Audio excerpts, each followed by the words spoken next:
Thank you for joining us. Hello, Monica. Hello, Margaret and Jill and other Monica and Kathy. As we're getting settled in, I know some folks will probably come late, and that's okay. If you can show me your face, that would be great. If you can't show me your face, that's fine too. Can everybody hear me? Everybody can hear me? Give me a thumbs up if you can hear me. Thank you so much. I really appreciate that. Oh my gosh. I could be talking for 20 minutes and then find out my mic's not working. Thanks for coming. We're going to talk about mugs today, and maybe quickly pop in the chat if you feel like it. And I'm just curious. Maybe you're just like down for whatever free workshop comes up, but maybe like specifically mugs, if you have any questions, or if you have any things that bug you, or things that you've always wondered, or something that you're particularly here for, I would love to hear from you. And let's see, we're going to try to stay muted. If you can find your mute button, that is helpful. It's quiet right now, but then sometimes somebody's dog starts barking, or like, we all know how it goes at this point. Life is lifing all around us. So I am Jessica, and I'm here to talk about mugs, and also just say, hey, it's been a minute. I've been busy getting ready for holiday markets and haven't had a lot of time to send out information or have any workshops. So I'm excited to be here. For those of you that don't really know me, I'm a potter. I make ceramic jewelry, which is mainly my gig right now, is making and selling ceramic jewelry at markets. And I also teach wheel throwing, and I love teaching beginners. So that's why you're here, is if you join my group, or if you identify as a beginner, that could be why you're here. So let's see. Can I find the chat is the question. This should have told you that it's recording when you came here. So that's happening. And then, yeah, so we're going to just plunk along as best we can. I haven't seen a chat come up, so I'm just going to try and see if I am missing it. Maybe nobody's chatting, and that's fine too. Yes. If you hit the three small dots at the top right of your screen, it says more. The drop-down box should indicate chat. I'm on a computer and I don't know. Oh, there's my chat. I just got rid of the waiting room and then my chat popped up. Got it. Thank you. I appreciate it. Yay. Monica says, Monica Carlos, I've used measurements as I make mugs, but I have trouble with consistency. 100%. And then Tara says, I'm not showing my face because I'm sick with bronchitis. I can relate to that. We're okay with that. So measuring things. So just as a note, when I sit down to make mugs for like gift giving, or if I am trying to really get to a mug shape that I like, if I don't have a target mug shape that I'm like in love with and trying to replicate, I really try to give myself the freedom of exploration, but in a sort of like structured way. So I might sit down and throw like 5 mugs and try to just explore and see what's interesting to me. That being said, once I find, like, let's say I do all those 5 mugs and I look at them and I say, oh, okay, this one is actually kind of interesting. Let me see if I can replicate that, or let me try to shoot for that shape, but with some variation in that shape. And then really what ends up happening is I end up accidentally sort of settling on something that I like. And that is just my process. And that process might be different for you. If anybody has something they want to share about their process, I would love to hear it. And yeah, so I am going to just go ahead and get started. I have a mug thrown and a handle pulled, and hopefully it will dry, but things have not been drying very quickly around here. So we might have to make do with our imaginations a little bit when I'm talking about handles. I mean, I'm going to demo a pulled handle, but then when it comes to adding it on, it might be a little floppy. So yeah. Tara says I like beginner mugs, but lately they are flaring out a lot and turn into soup bowls, beginner here. Okay, great. And I will say that, like, of course, like the basis of our mug is a cylinder, and I'm going to edit that statement as well. Like, it is a cylinder. And also when I talk about a cylinder, if you've taken like the cylinder challenge, or if you've done any of the like beginner workshops that I have posted in the group, you know that I think of a cylinder as having like a very hard line. And for mugs, for me personally, when I'm using a mug is very often, I do want a tiny little curve in the bottom of my piece. So I will start by saying that for me, mugs and the pleasure of using a mug is all about the details. And those details that we enjoy are going to be different for each of us. So take a moment and think about, what is the mug that you find yourself reaching for time and time again? And you might reach, if you're like me, you probably reach for the same mug for a couple of weeks, and then you reach for another mug for a couple of weeks. And think about, like, why do you like those mugs? Is it the handle? Is it the lip? Is it the way it's weighted in your hand when you're holding it? You know, there's lots of things to love about a mug. And one detail, a few details that I find important are creating a soft, gentle curve at the bottom of my cup that, you know, when I'm stirring with my spoon, it's like a little baby bowl down there. Now I have to consider that when I'm trimming it. And of course that's fine. But that's just a detail.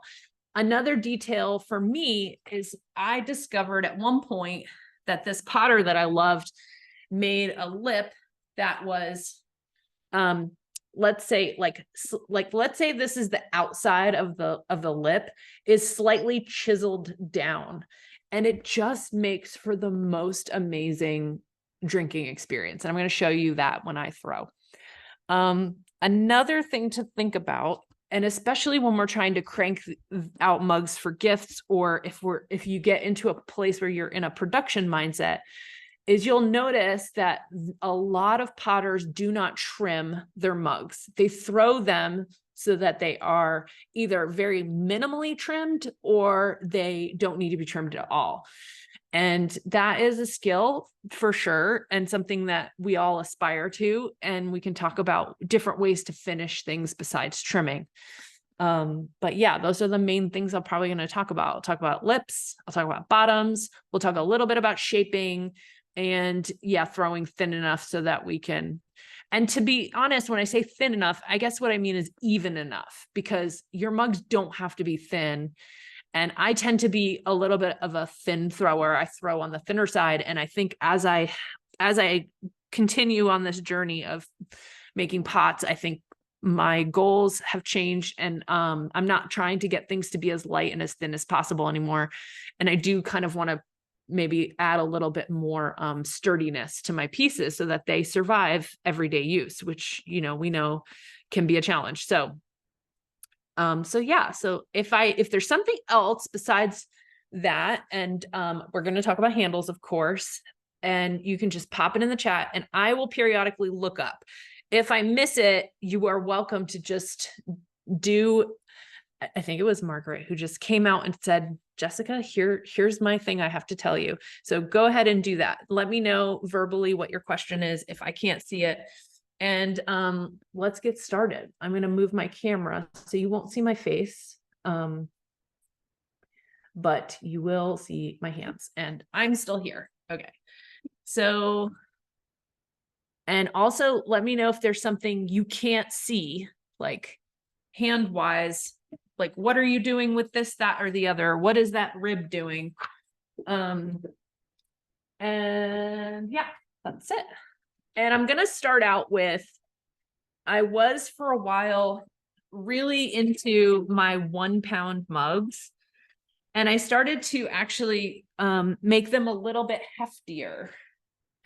One for here in the States, of course, we're using pounds.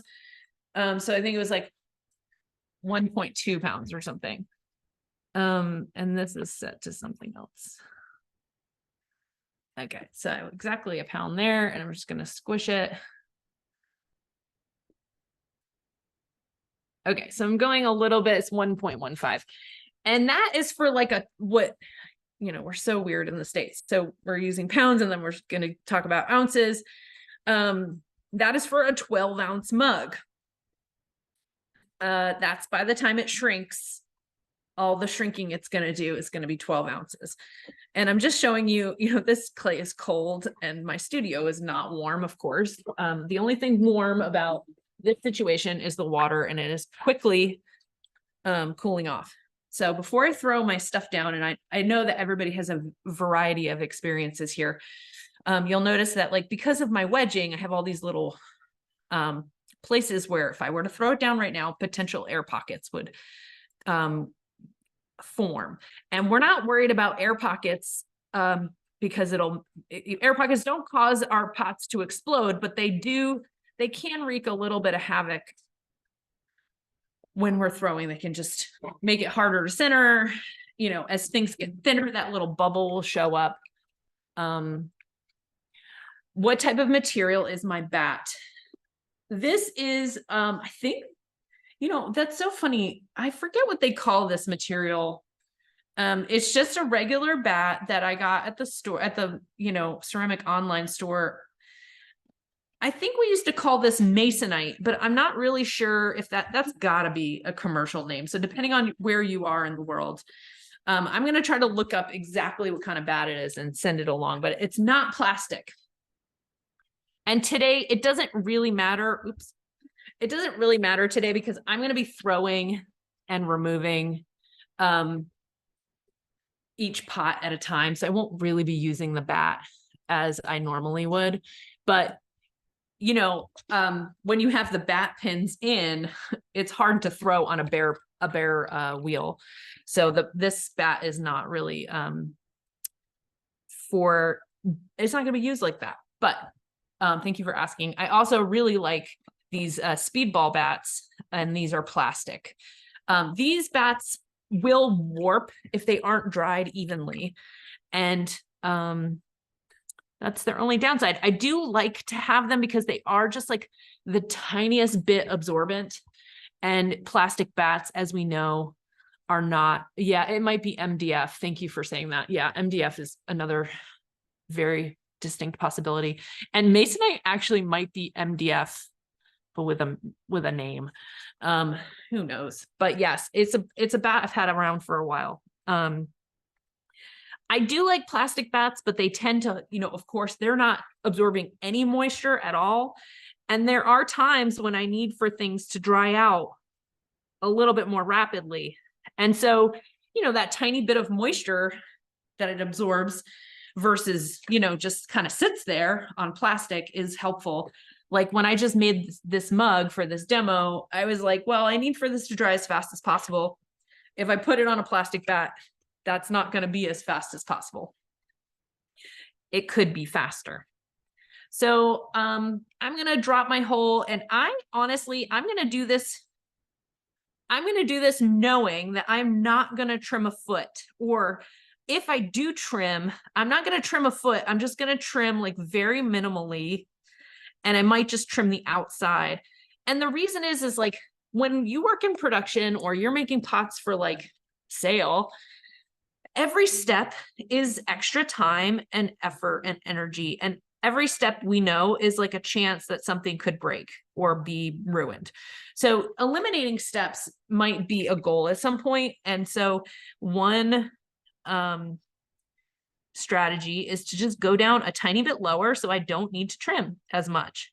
So I'm going about 1/4 of an inch in the middle from the wheel head. I do have my slight curve, and I'm going to try and show you what I love to use. This is my favorite rib in the world. It's from Mud Tools. I think it's the number 2. And I use it to just create that nice bowl, sort of rounded bottom. And I use this on every cup. So it's going to give it that profile. Actually, I use it like this. And if the center of the wheel is here, I only am using it obviously on half of my pot. Actually, it looks like I use it like this. So yeah, looks like I used this side, this corner, and that just gives me a nice curved corner. And if I decide that I want this pot to be a little bit wider, I can sometimes coax it with the rib, and it's going to keep that nice gentle curve. And now, of course, with ribs, like if you're holding them straight up and down, they're going to scrape a lot of clay away. But if you hold them at a slight angle, the clay sort of glides underneath. So just keep that in mind. And it also removes a fair amount of moisture. So now it's pretty dry inside my pot, and I'm just going to go back in there. So yeah, so that's my setup for pretty much every mug, is to like give the bottom of the cup the attention it deserves. So now that I've got my bottom established, I'm going to start pulling up, and I'm really just trying to go straight up. And if I want it to be more of a bowl or like a tea bowl or, you know, whatever, I can do that at some point, but I don't want to do it right away. So when I'm throwing a bowl, I shoot for a cylinder that flares out, if that's any help. So it flares out when I'm throwing a bowl. When I'm throwing a cylinder, I'm trying to go straight up and down. If you tend to flare out by accident, it could be that you're putting extra pressure on the inside. And when we put extra pressure, of course, on the inside, it ends up going out. So just keep that in mind, that you might need to adjust your pressure. And also when you're pulling up, you've got one finger on the inside, one finger on the outside. And if your outside finger, you want your outside finger to be applying the majority of the pressure, decreasing your pressure as you come up. And when I get to that lip, I'm going to pause. I'm going to leave that lip a little bit thick because I want to show you this fancy lip that I love. So I'm just going to, you know, normally when we're throwing a cylinder, I say compress the lip, and I tell you to make a little, like, I'm not pinching, but I have one finger on one side, one finger on the other. And I sort of like compress down as like a final step with each pull. And then but when I'm creating a mug, I actually come up and immediately establish this angled lip. Let me see if I can get this a little closer for you to see. And you can kind of see it there. Yeah, that angled lip. All right, let's get even closer. Okay, so you can see this is kind of exaggerated, but it is very chiseled in.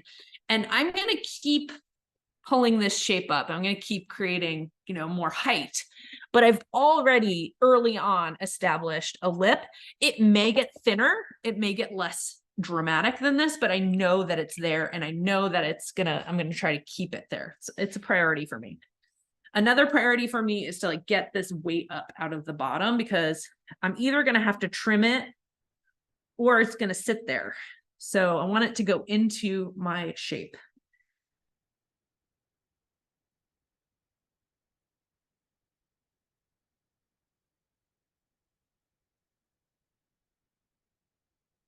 Get to the top, reset my lip. And I might even make it a little bit more dramatic at the end. I'm going to look inside and double check the bottom of my pot, make sure it still is nice and rounded. And then I'm going to do one more pull. This is just like a straight cylinder.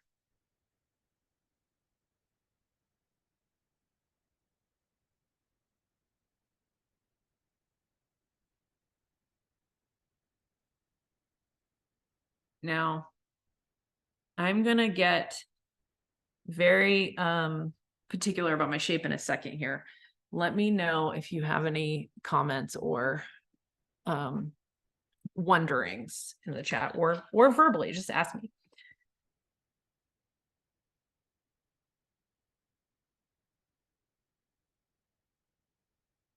Okay. Let's see. I'm going to get that last little bit. See if I can't get it into the pot.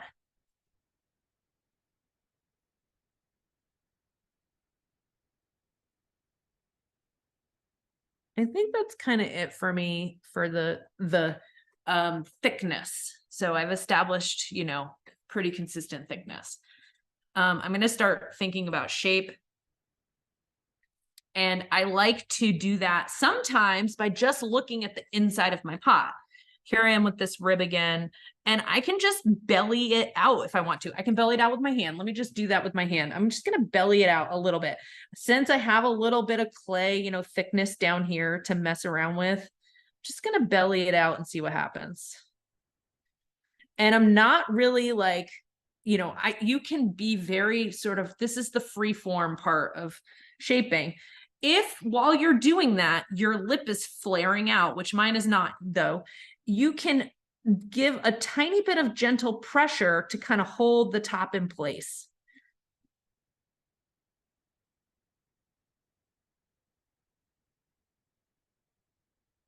And you don't need to go in one direction. When we're pulling up, we're only going up. But with shaping, it's kind of like, you know, there's some room for free form. Now, I feel like there's a lot more volume. You might not be able to see it from the outside. And it's interesting because we're always like looking outside for what my cup looks like. It's very hard for me sometimes to see what my cup looks like, especially since there's this little bit of extra clay here. I'm going to get that off. But I like to be able to look down into my cup and really like enjoy that shape as well. So I'm just going to go back in, kind of tidy up the inside, and I'm not putting any counter pressure anywhere. I'm just using my rib to sort of clean up some slurry and sort of see, can I get this shape to be a little bit more, like have the transition be more graceful. And then I sort of look outside like, well, what did that do? Well, that's not bad. And then I'm going to come up to the top and just like really like chisel that lip in. And there's like a sharp line now between, you know, where the inside of my pot starts and my lip begins. And it just makes like such a sweet place to put your glaze or have your glaze stop or transition your glaze. And it is lovely to drink out of. Now, one thing to consider is this spot right here at the very top of the lip. We don't want that to be too sharp. If that's too sharp, it won't be a very pleasant drinking experience. I'm going to soften that up with my finger. I'm going to get any water out of the bottom. And then I just have this very sort of vanilla, gradual, lovely shape. And I'm going to think about like, is there anything else I need to do here? I could also decide like, oh, I'm going to put some throwing rings in. We'll just put a few throwing rings in, see, you know, if I want it to have that sort of handmade look. Like, okay, there it is. That's a handmade cup. All right, so I'm going to get this extra clay off the bottom, which can be really helpful. What is my usual? Yeah, mine's pretty short. My final height is pretty short. Let's see. I don't have a ruler. Do I have a ruler? I'll grab a ruler here in a second. But yeah, I think mine end up being very short. Like 5 inches is kind of tall for me. And it looks like, let's see. Sorry. I should have grabbed a ruler, but I didn't. Oh, here's my giant ruler. This will be funny. I didn't get sushi. Oh, I mean in this? Oh, no. I didn't get salt. Do I have salt in my office? No, I don't think I do. Oh, I think we sorted that out. Okay, good. Okay, so it's 4.5 now, and yeah, it'll be shorter when it dries. And I just learned, you know, so funny. I've been doing this for so long, and I just learned that, you know, you think that things would shrink a lot in the bisque, and they actually don't. They shrink 50% before they even get into the bisque. Video to come back when they're bone dry.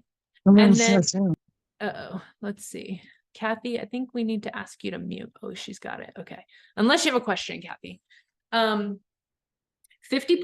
shrinks before the bisque, and then 50% shrinks during the glaze. It's very little. There's very little shrinking happening in the actual bisque, which is so interesting because I could swear that things were shrinking in the bisque, but they don't. Okay, so that's done. And I'm just going to clean up the bottom here. This is what we call the scary clay. And so what I'm going to do is I'm going to look at the inside of my pot, and then I'm going to look at the outside of my pot. I'm going to decide, like, how much do I want to take off? And it's always, you know, it's always like a little bit of trepidation, but we're just going to take off some clay.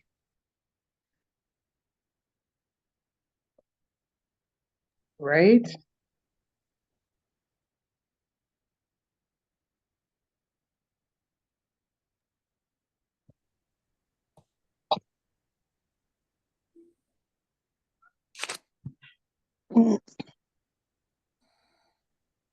Patty, did you have a question? No. Okay, Sorry. I just wondered because Am I doing? it's okay. You're unmuted. No big deal. No big deal. All right. And then I like to put a little notch at the bottom so that I can pull my wire tool underneath. And normally I would just grab like my regular wire tool, but here, if I'm not going to trim the bottom and I want to do something sort of fun, might be hard to see, but this is a wiggle wire. And this, you know, can just be, it will just be decoration on the very bottom of my pot. It'll leave like a little wiggle texture. So I won't be trimming that inside piece off. I will probably trim and refine the outside a tiny bit. I did not put any water underneath because I don't think I need it. So this is another thing. It's really nice when you sit down to make a bunch of mugs to practice, you know, moving your pots by hand.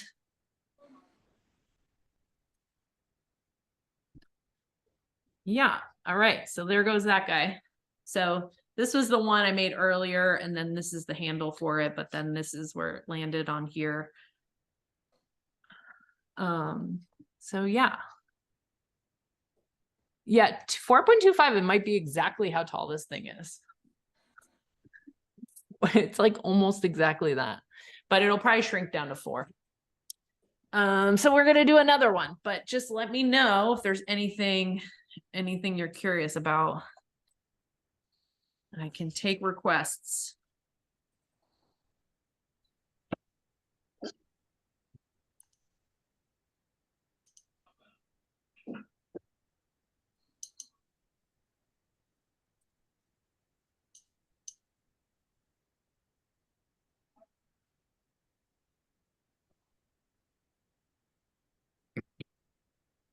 Okay, we've got about a pound there. And a little bit less than a pound. Okay, so we're gonna make some smaller cups. That's fine. Hi. Hi. No, not you. I think everybody's accidentally unmuting. That's fine. I'm not offended. Fine, don't say hi. All right.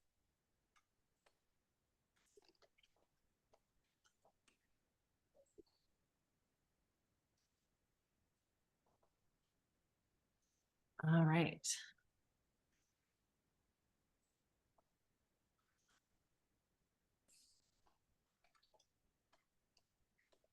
Cold clay, cold room. It's not fun. And a hurt finger. So I'm trying to like nurse this finger.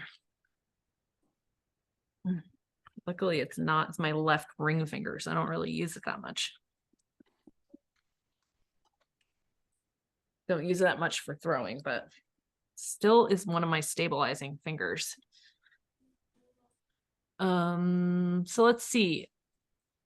So clean and dry. I know, and I'm wearing black today. I think that was like mistake number 1. What was I thinking? I used to be very wet and very messy, and I think this is an improvement for me, but it does still feel pretty messy. I've seen people be able to throw with like, you know, no apron, no towel. I need a towel for sure. It just will come to us, I hope, with time. And I think some of that comes from just being efficient and just getting things done a little bit quicker. So you don't really need as much water because you're not, the more times this thing spins, you know, every time it turns, it takes water for that to stay lubricated. So, you know, when you work a little faster, you'll just use less water, I guess. Feel a little air bubble in there. So yeah, so as you probably have heard me say, or maybe you haven't, I don't know, but I try to do everything with my cylinders, especially these little guys. I try to do everything in 3 pulls. And, you know, maybe it's 4, maybe it's 5, but the reality is, like, when we first are learning to throw, or even years into it, we can be spending a lot of time trying to get our clay up to the height we need, that we could be, you know, using that time for shaping or other things.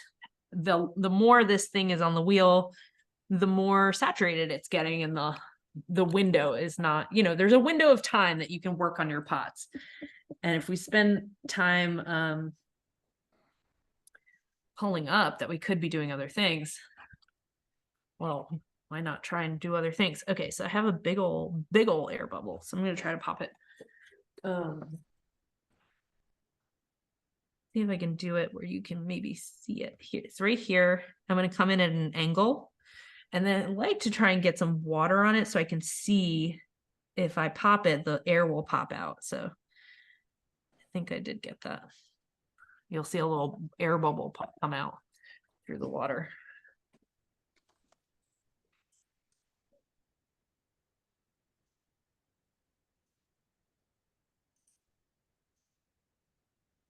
And then I'm going to set that lip pretty early.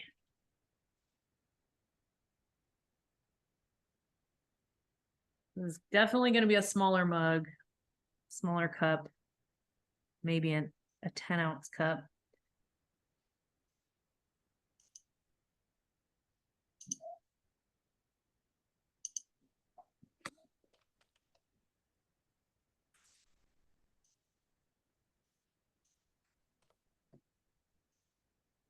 Margaret, did you have a question?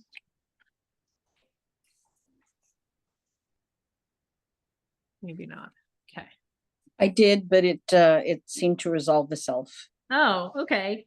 Great. But Do you thanks for wanna- asking.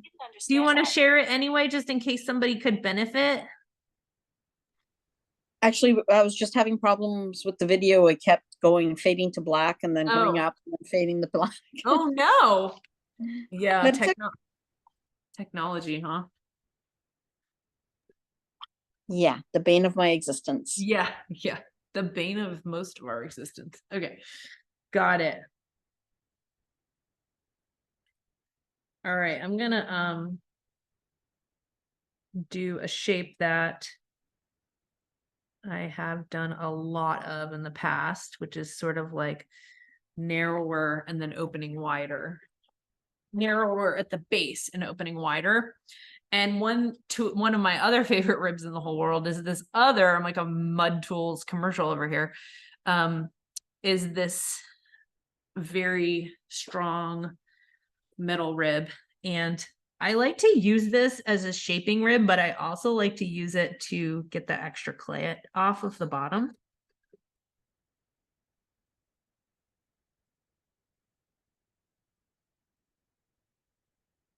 And I can actually use it to do some shaping as well. Let's see.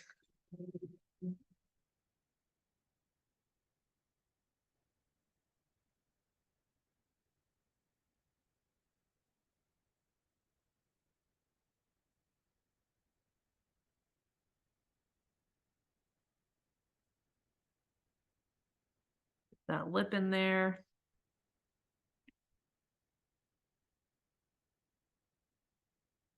Checking out the curve on the inside. It's not my favorite inside ribs. Let me get it with this.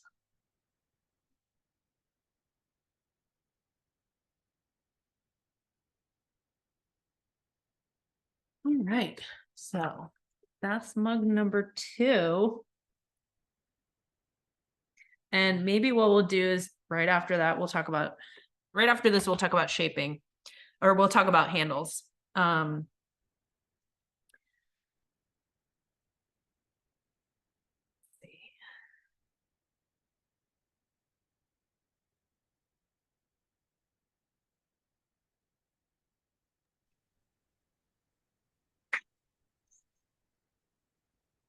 Another benefit to not trimming feet into your bottom of your cup is sometimes that can really like bring up the grog and bring up the grit. And it's just nice to not have things scuffing your tables.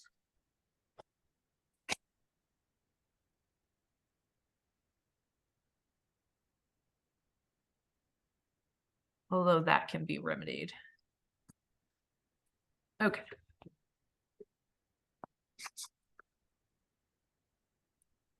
All right. Let's see.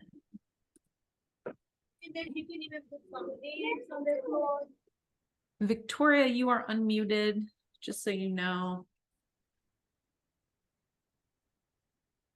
Spontaneous unmuting. All right, we gotcha. We got you covered.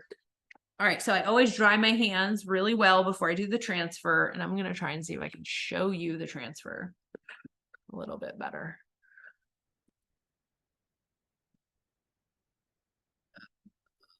All right. So I've done my cut, and I'm sort of holding this without gripping it. I'm peeling it up and then just lifting gently and then placing it back down. If things are a little bit misshapen, I don't try to fix it right now. I wait until later and it'll pop back into place right before I trim, or when it's still pliable, truly. Okay, so let's talk about handles. And but if you have another question about what I just did or anything related to throwing, Monica, learn about mud tools from you. Shocking. I know, I feel like I should be getting like a discount from them. Various sponges are amazing. I haven't gotten into their trimming tools, but I love that you are into them.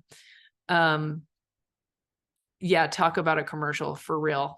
Yeah, I feel the same. And I actually love, but you know what? It's a commercial we can feel good about. These tools are made by, and I don't know if they're made, obviously not made in North Carolina, but they are definitely, Michael Sherrill lives in North Carolina. He started Mud Tools as a company. He's a potter and a sculptor. And, I think it's something we can feel good about. It's a small business. He puts a lot of like consideration into his design of his tools. And obviously he's making some good ones, because China is trying to do dupes. You know, you'll get fake ones out there, so you can't buy them on Amazon. They look like mud tools. They are not mud tools, and they are cheap. So, with the wiggle wire at the bottom, do I ever end up with uneven bottoms? No. To be honest, yeah, I think if you're feeling a little, if your bottoms are a little wonky, I wouldn't go with the wiggle wire. It's truly what just is here next to me. So I could have just grabbed any wire, really. It's more of like it's an aesthetic. It's an embellishment, truly. It's not necessary. So if you're feeling like things are a little bit wonky, I would hold off on the wiggle wire, and just focus on the why behind the wonkiness and sorting that out. And I know you are sorting that out, and that's why you're here. So it is tough to trim a wonky pot to begin with, and then you add a wiggle bottom to it. Like I said, I will trim the outsides of these, but I'm going to leave the bottom wiggle so that it has that aesthetic, because I kind of like it. It's a little bit what we might say is like a little bit like folk potter mindset, which I don't normally employ, but I do have a soft spot in my heart for it. And so it just keeps it fun. I'm going to get ready to pull a handle, and I would recommend, I usually start with the same batch of clay. So coming from the same bag or the same recycle session, you want your clay for your handle to match the pot as best you can. And I'm going to create what I would call a carrot. So you can't see because my hand's in the way, but I'm just rolling. And you can roll, you know, basically this is how to roll a coil. And if I were going to make it really long or if I wanted to elongate and slim this coil out, I would use 2 hands. But to be honest, I really am just going to start with a regular fat coil.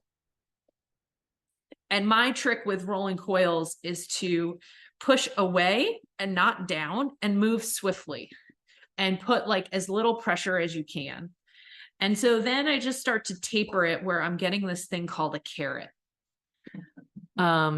That's how I start almost all of my handles. If I were creating a, let's see. If I were creating a, if I were pulling a handle off of the pot, which means I would attach it and then pull it, I would go about things differently. But this is a pot, is a handle I'm gonna pull and then I'm gonna attach later. You will hear from people that they, you know, they will drape their handles over any number of things. Like, you know, a lot of people will use something like a form or, you know, some kind of something. I prefer a natural curve to my handles, and I can only get that by using the gravity and the clay itself. So I'm going to show you how I do that. There are so many ways to make handles. I encourage you to go find the one that feels like it calls to you, that it makes the most sense. So I have a carrot here and it's just round right now. It's just round. But what I do want to do is I want to sort of flatten it out a tiny bit, especially along the edges, because I want it to have like kind of an almond shape if I were to slice it in half. And what this does for me is it creates like a crisp edge that gives the illusion of thinness without actually being thin. It actually like still has the bulk of the weight is in the middle. It feels good in the hand, but it also like gives the illusion of like a slim handle, but the stability of a thicker handle. So that's what I'm going to do. And I'd like to just like very gently tap. I'm tapping along the edge, and you can do that with your fingers. You can also very gently sort of pinch, and this is just getting me sort of in the ballpark of this almond shape. I'm gonna take that off because I have a lot of clay here. And I know I'm going to need a certain amount of this to hold, so I'm not worried about anything from here up. Just starting here and sort of pinching. Pinching is not a term, is not the right term. I'm just very gently sort of molding it, and you can do it, you know, lots of ways. So the goal is to just get it slimmer along the edges before I start pulling. Okay. Let's get back to this. Okay, so now I have my water here, and I'm going to do this like this. Hopefully that's going to work for everybody. Oops. Play on my face.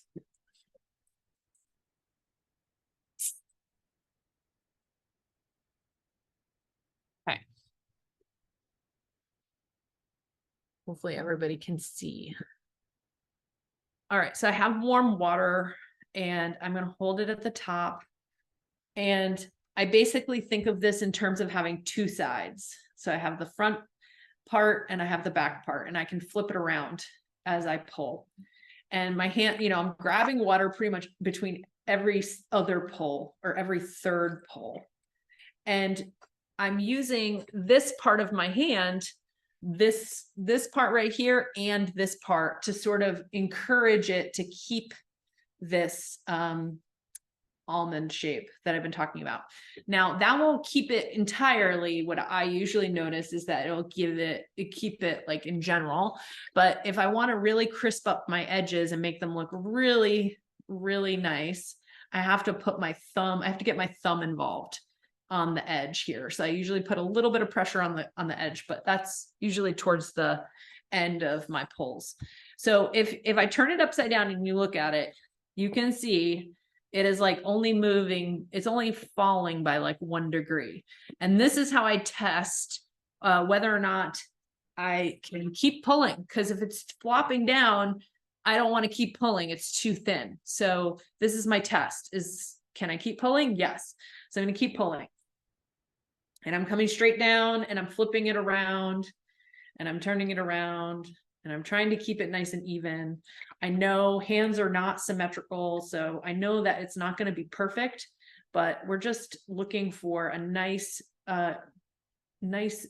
general sort of gradual shift. You can see that it's starting to bend more. So I'm at, I don't know my degrees. Is this 5 degrees? I have no idea. It's more. I'm going to want to just keep an eye on that and just keep an eye on the natural curve. And of course, like I want this whole thing from here to here to have a nice, gentle, natural curve. I don't want to just pull down here. I want to keep it nice and gradual and come straight down.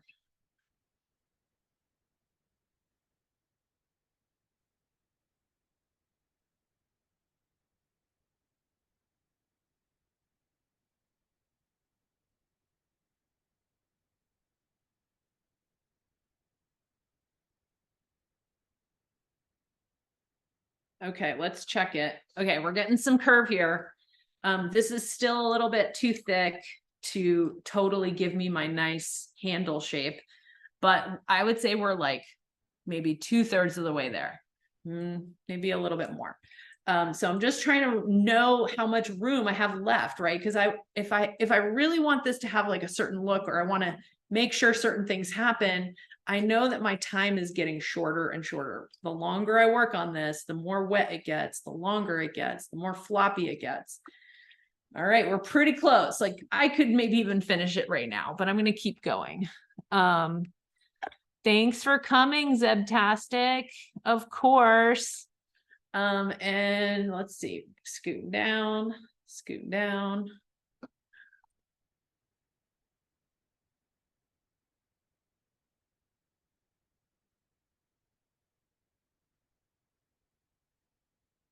Okay. Now, once I'm done, I'm going to like let it have its natural curve, and then I'm going to sort of bend it. See, with this left hand, I'm bending it so that I get more use out of it. I know that I'm only going to use like starting here. So I'm going to bend it and I'm going to try to get the silhouette that I want. Now, I always want, for me, like a little bit of an ear shape. I just find that if you look at like commercial cups, like they're basically like a squared off ear shape. And that there's a reason for that, is because it's the most comfortable. It's the most utilitarian, but I want mine to be like beautiful handmade version of that. So that's usually the handle I end up with. And then I use this little base to set it down somewhere and let it set up, if that makes sense. So I'm going to set that aside.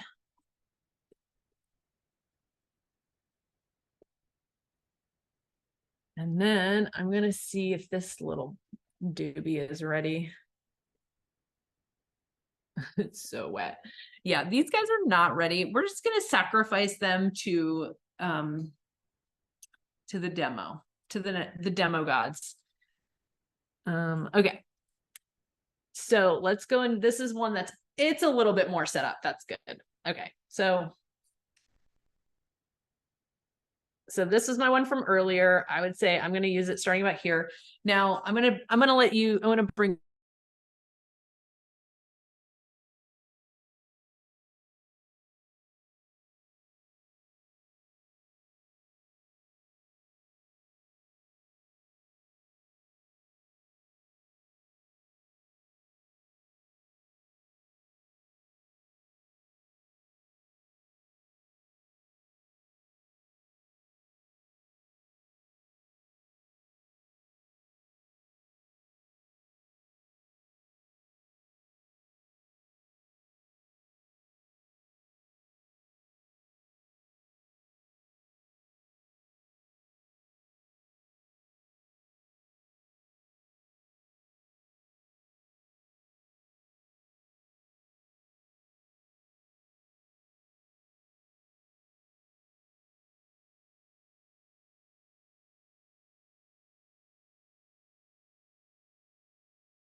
All right, are we back?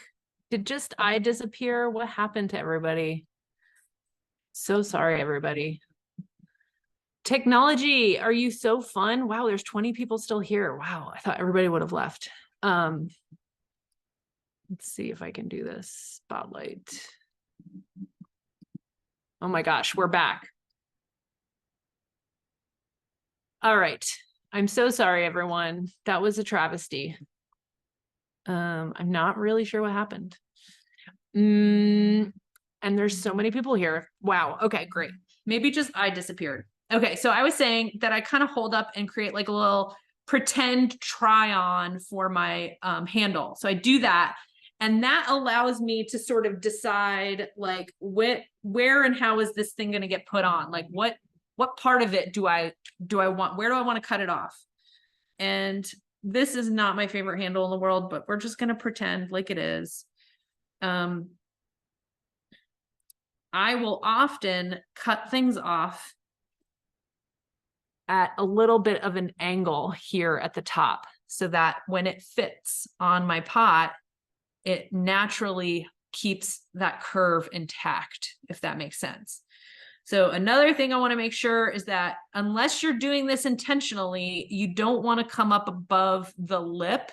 Some people have big swoopy handles. That's fine. That's a decision, but don't accidentally come right to the lip or right above the lip, because when we do dishes, we like to turn our cups upside down. So I'm going to just go ahead and trim this bottom to be also at an angle. And so I can keep, this is more of a heart shape than an ear shape. And then, you know, I will score and slip this in my imagination. We all know what scoring and slipping looks like. One other really crucial bit of information that I feel like I never get to share with you guys, which is the most precarious place in the connection. The most important thing, you guys know how to attach things, I'm sure. But the most precarious place is right here. Okay, so that if there's a crack that's going to form, it's going to start later, of course, when it's like drying, and it's going to start right here. You have a couple of options with how to deal with that, but let very quickly, let's talk about, I want you to score as more than you think you need to, and then clean up very nicely. I usually like to use a paintbrush. I have a sturdy paintbrush that I use to clean the edges all the way around. And I like to cover my anything I do attachments to, I like to cover those two things together for 24 hours. Because this handle is way out in space, has way more surface area hitting the air than this cup, the handle tends to dry faster. And remember back earlier, I was talking about how 50% of our drying happens to bone dry, right? Between now and bone dry, it will do 50% of its shrinking. So if the handle dries faster, it is going to shrink faster. And it also is going to want to pull away from the cup. So the slowing down of the handle drying is usually what's needed. So 24 hours under wraps together. But if you can lightly cover things, I like to at least lightly cover the handle. Let's say I really want these things to dry, but I want them to not dry unevenly. The handle, if I'm going to do it, is going to be this thing to slow down slightly. It's all witchcraft, we know, and it's all very hard to manage, but I see some chats maybe. Oh, I'm back. Okay, great. Yes. Oops. Wow. Yes, I've heard people use wax resist as a way to like keep the moisture in. I've never done that. And I'm just going to say that you do you and do whatever works, because we all have to survive this situation we're in called pottery. But the reality is like, I don't want one more thing to do and another step in my process. So I'd rather not use wax, but that's just me. Margaret, did you have a question? I do. I've had some success putting on handles, and I've had some very bad failures. But yes. What I tend to do is after I've attached the handle, I wrap everything up, but with a wet sponge inside, just to bring up the humidity a little bit more so that the cup doesn't continue drying out as quickly as it has. Okay. Am I actually just extending the drying process, making it longer unnecessarily, or is it a good idea to do? I think, it depends. Like if you're in like the Southwest United States, I mean, I can't tell you what to do because I don't make pots in those conditions. And I know that, humidity is relative. So yes. So that being said, I personally wouldn't do it. So think about, but I want you to know this. I think what's happening is you're probably worried and you're trying to cut off the things that you think might go wrong. And maybe that's not true, but that's what I assume. That's it. Okay. Yeah. I love a proactive pottery babe, but yeah, sometimes we make more work for ourselves or we add variables that are unnecessary. And that might be you adding an unnecessary variable. Trust that what's going to happen when you wrap this thing up. Now, granted, I'm on a Masonite board or MDF board that has a little bit of absorbing power, right? So, if I were on plastic and I were to wrap this thing up, pretty thoroughly with no holes in the bag, I'm going to create a little humidor. And what happens is the moisture from that one side of the wet pot, which is usually the handle, and the pot will kind of come together and it will regulate and become one, if that makes any sense. Mm-hmm. So you don't need to do that unless you're in a situation where you need to slow things down in general. Cause I think sometimes we can overcorrect for a problem.